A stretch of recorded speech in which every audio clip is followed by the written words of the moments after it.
Sa nagpaalam din ako dito guys, yun kay kuya, kasi nga mahirap na pumapasok tayo dito sa lugar na guys na hindi tayo papaalam, na alam din nila guys na nakapasok tayo sa teritoryo nila. Hindi naman natin to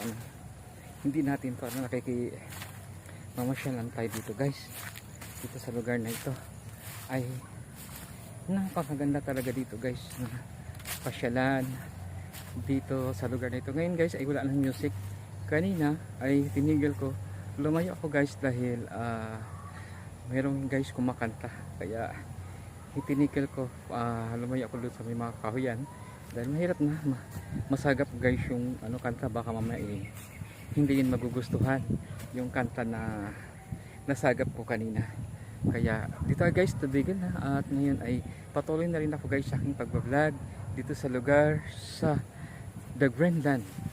Kaya tinatawag ko guys nga The Greenland, kasi nga ito guys ay puro green talaga, puro damo na talaga dito guys yung mga nasa paligid niya. Kasi kaya nga ang daming mga hayop dito guys na iniiwan lang na guys, nakatali. Kasi guys, magagandang damo dito. Ngayon medyo maninipis siya, pero magaganda na. Ayun, nilalagyan pa siya ng pagkain ng hayop. Ayan guys, so yan, meron pa siyang talahib.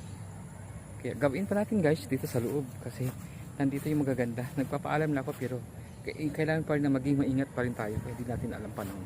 Yan. Ayan guys, nandito yung nila guys, yung santol, yung puno ng santol dito guys, dito sa loob na ito. Yan, hanggat guys, maliwanag pa, tayo dito guys, magagala. Yan, galain natin dito guys yung sa loob, dito sa loob ng farm. Yan, thank you so much guys for watching.